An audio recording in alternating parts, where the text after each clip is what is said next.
Hello. Where's your luggage? I left it at the station. Ah, and who's to fetch it? Don't know, don't care. Providence, probably. If not, your mother will have it fetched. Not her business exactly, is it? Of course not. That's why one loves her for doing it. Look here, chuck away your silly weekend novel and talk to a chap. Let's argue about something intellectual. No. Now seriously, Bunny, I've come down here to have a pleasant weekend, and I'm not going to stand your confounded arguments. If you want to argue, then get out of this, and go over to the Congregationalist ministers. He's a nailer at arguing. He likes it. You can't argue with a person whose livelihood depends on you his not letting you convert him. And would you mind not calling me Bunny? My name is Bentley Summer Hayes, would you please? What's wrong with Bunny? It puts me in a false position. Have you ever considered the fact that I was an afterthought? An afterthought? What do you mean by that? No! Stop! I don't want to know. It's only a dodge to start an argument. Don't be afraid it won't overtax your brain. My father was 44 when I was born. My mother was 41. There was 12 years between me and my next eldest. I was unexpected. I was probably unintentional. My brothers and sisters are not the least like me. They're the usual thing you always get in the first batch from young parents. Quite pleasant, ordinary, do the regular thing sort. All body, no brains. Like you. Thank you. Don't mention it, old chap. Now, I was different. By the time I was born, the old couple knew something. So I came out, all brains and no more body than is absolutely necessary. I'm really a good deal older than you, though you were born 10 years sooner. Everybody feels that when they hear us talk. Consequently, though, it feels quite normal for me to call you Johnny. It feels ridiculous and unbecoming for you to call me Bunny. Is that so, by George? You stop me doing it if you can. That's all. If you keep on doing it after I have asked you not, you'd feel an awful swan. Or at least I should. But I don't suppose you're so particular. If you think that because your father's a knight commander of the Bath, and that you want to marry my sister, you can make yourself as nasty as you please and say what you like, then you're mistaken. Let me tell you that except Hypatia, not one person in this house is in favor of her marrying you, and I don't think she's happy about it herself. The match isn't settled yet. Don't forget that. You're on trial here because my mother thinks a woman should know what a man is like in the house before she marries him. That's been going on for 2 months now. And what's the result? You're getting yourself thoroughly disliked here. All through your bad manners and your conceit. And the damned impudence that you think clever. That's enough! Thank you. I don't suppose I hope that I should have come down here. That's how you were thinking about me? No, you're not going to run away from this. I'm going to have this out with you here.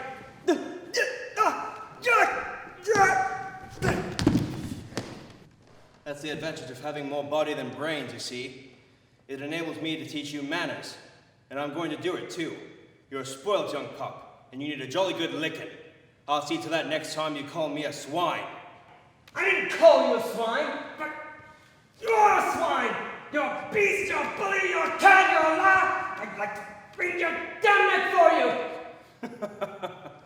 Try it, my son. I hope your fist may come up against a bad bull or a prize fighter's nose or something solider than me! I don't care about your fist, but if everyone here dislikes me, I don't care! I'm sorry I intruded. I didn't know. Oh, you beast, you pig, you swine! Now you keep a civil tongue in your head. I'll stand none of your snobbery.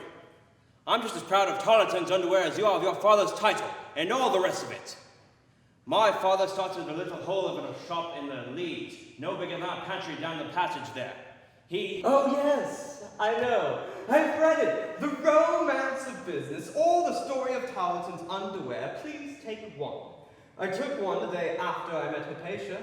I bought half a dozen unshrinkable vests for her sake. Well, did they shrink? Oh, don't be a fool. Never mind whether I'm a fool or not. Did they shrink? That's the point. Were they worth the money? I couldn't wear them. Do you really think my skin is as thick as your customers' hides? I'd as soon as dress myself in a nutmeg grater. Don't talk rot, child. You know you simply make me pity you.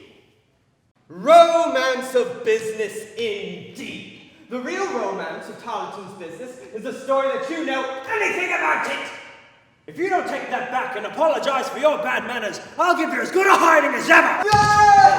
Johnny's beating me! Oh, murder! Quit whining, will you? I'm not going to touch you. Shh, shh. Bentley, what's the matter? Don't cry like that. What's the use? What's happened? Are you ill, child? There, pet, don't cry. There. Johnny will go fetch a doctor, and he'll get you something nice to make it well. What has happened, Johnny? Johnny frightened me. You know how easy it is to hurt me? And I'm too small to defend myself against Johnny. Johnny, what have I always told you about bullying the little ones? I thought you'd outgrown all that. I do declare, Mamma, that Johnny's brutality makes it impossible to live in the house with him. It's 27 years, Mother, since you had that row with me for giving Hypatia a black eye because she bit me. I promised you that day that I would never raise my hand to her again, and I've kept my word. But now because this young whelp starts to cry before he's even hurt, you treat me as if I were a brute and a savage. No, not a savage, dear, but you know not to call our visitors naughty names. Oh, let him alone. Don't you interfere between my mother and me, do you hear? Bentley, do go outside and play tennis with Johnny. You must take exercise. Take him out and make him skip about. I promised you 2 inches more around my chest this summer. I tried exercises with the India rubber expander, but I wasn't strong enough. Instead of me expanding it, it crumpled me up. Come along, Johnny. Do you know end of good, young chap? Do you think Bentley will ever be a bigger man as his father? I don't mean clever. I mean big and strong. Naughty. He's overbred. He's like one of those little expensive dogs. I like a bit of a mongrel myself, whether it's a man or a dog. Best of everything. But we all have our taste. What's one woman's meat is another woman's poison. But he's a dear little fellow, but I never could have fancied him as a husband when I was your age. Yes, but he has some brains. He's not like all the rest. One can't have everything. Oh, you're quite right, dear, quite right. It's a great thing to have brains. Look what it's done for your father. That's the reason I never said anything when you jilted poor Jerry McIntosh. I really could never have stuck it out with Jerry, Mother. I know you liked him, and nobody can deny he's a splendid animal. Hypatia! How could you? The things girls say nowadays. Well, what else can you call him? If I'd been deaf or he'd been dumb, I could have married him. But living with Father, I've got accustomed to cleverness. Jerry would drive me mad. You know very well he's a fool. Even Johnny thinks he's a fool. Now, don't begin about my Johnny. You know that annoys me. Johnny's as clever as anybody else when he likes. I don't say he's as clever as you, but at least he's a man and not a little squit of a thing like your bunny. Oh, I say nothing against your darling. We all know Johnny's perfection. Don't be cross, dearie. You leave Johnny alone, now let Bunny alone. I'm just as bad as you. There. Mother, do you think marriage is as much a question of fancy as it used to be in your time and Father's? Oh, it wasn't much fancy with me, dear. Your father just wouldn't take no for an answer, and I was only too glad to be his wife and not his shop girl. Still, it's curious. But it seems I had more of a choice in a way. You see, I was poor, and there's so many more poor men than rich ones that I might have had more of a pick, as you might say, had John not suited me.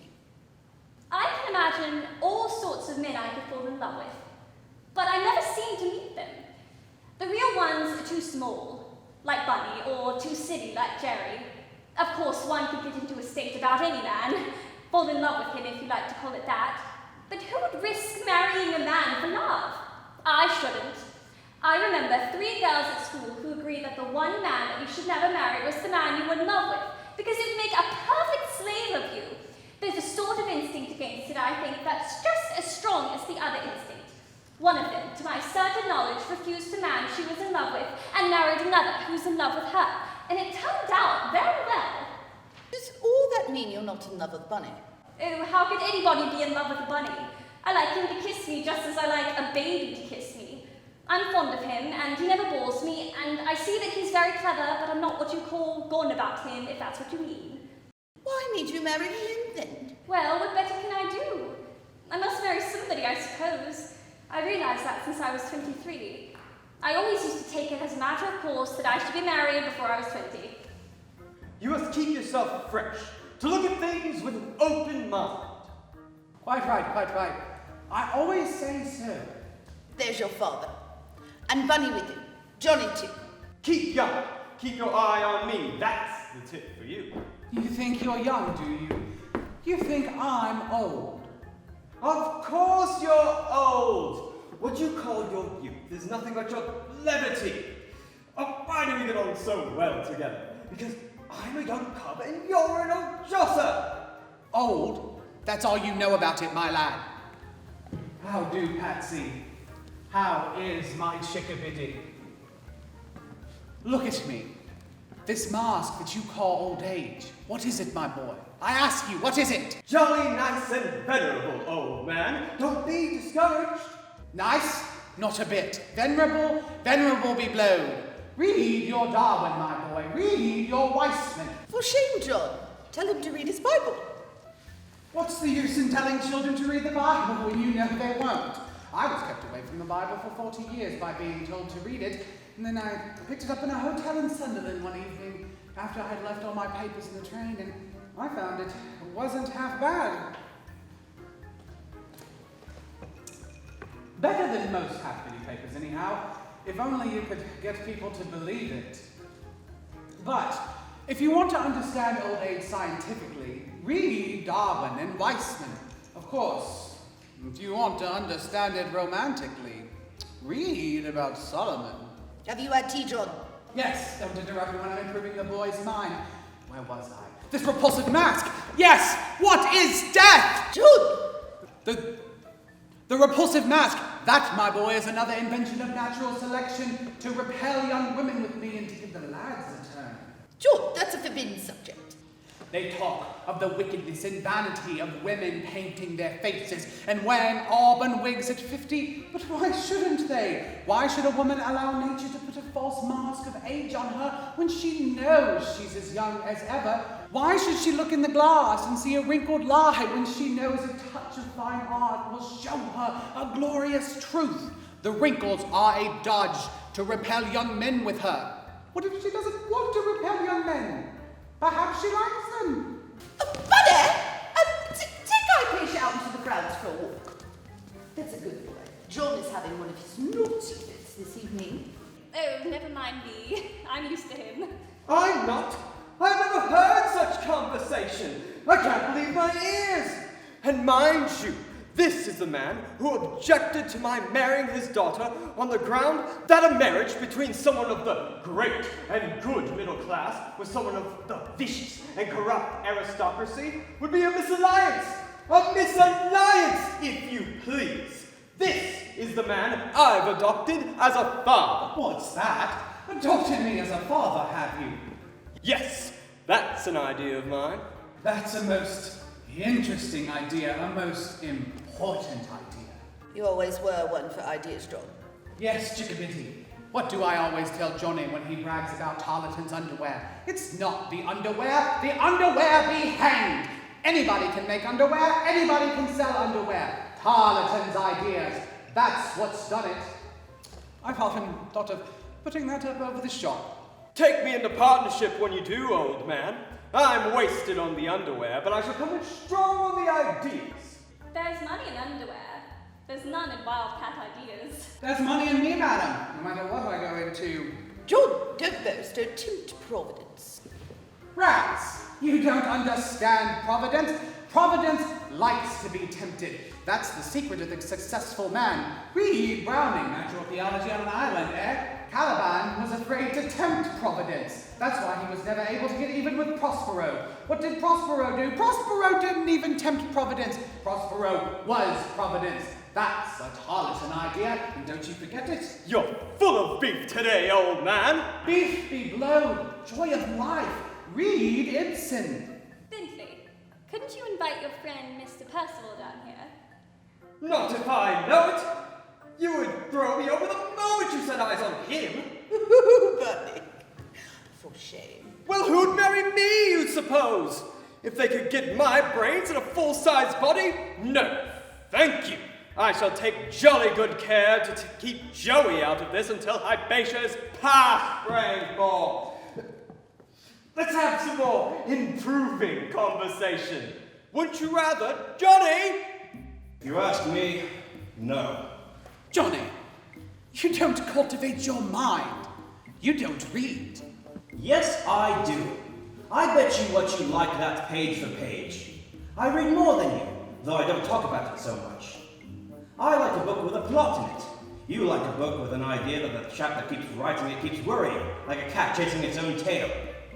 You see, the fact is, you look on an author as a sort of god, while I look on him as a sort of man I pay to do a certain thing for me. I pay him to amuse me, and to make me forget myself. No, wrong principle. You want to remember. Read Kipling, lest we forget. If Kipling wants to remember, let him remember. If he had to run Tarleton's underwear, he'd be jolly glad to forget.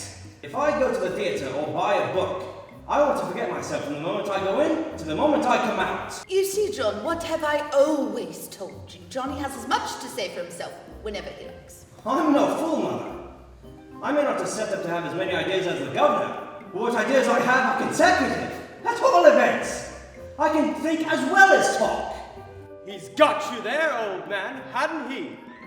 You're rather all over the shop with your ideas, ain't you? I'm not trying to say anything against you, Governor, but I do say that the time has come for sane, unpretending men like me to make a stand against the talking and writing and artistic lot who put us in the back row. It's not the fact that we're inferior to them. Here! Fancy you writing a book, Johnny. That's an idea. That's a new idea. Perhaps I should have made Johnny an author. I've never said so for fear of hurting his feelings, because after all, the lad can't help it, but I've never thought Johnny worth tuppence as a man of business. Oh, you think you've always kept that to yourself, do you, Governor? I know your opinion of me as well as you know it yourself. I know what Tarleton's would have been if it hadn't been for me. Well, who denies it? You're quite right, my boy. I'm essentially a man of ideas. Laugh if you feel inclined. No one sees the comic side of it more than I. In the theatre of life, everyone may be amused except the actor. Oh, if I might only have a holiday in an asylum for the dumb! How I envy the animals. They can't talk. If only Johnny could put back his ears or wag his tail instead of laying down the law, how much better it would be. We should know when he was cross and when he was pleased, and that's all we know now with all his talk. It never stops. Talk, talk, talk, talk. That's my life. All the day I listen to Papa talking. At dinner I listen to Papa talking. And when Papa stops for breath, I listen to Johnny talking. If you all sat in silence, as if you were waiting for something to happen, then there would be hope, even if nothing did happen. But this eternal cackle about things in general is only fit for old people. I suppose it means something then. They've had their thing. All I listen for is some sign of it ending. But just when it seems to be coming to a point, Johnny or Papa just starts another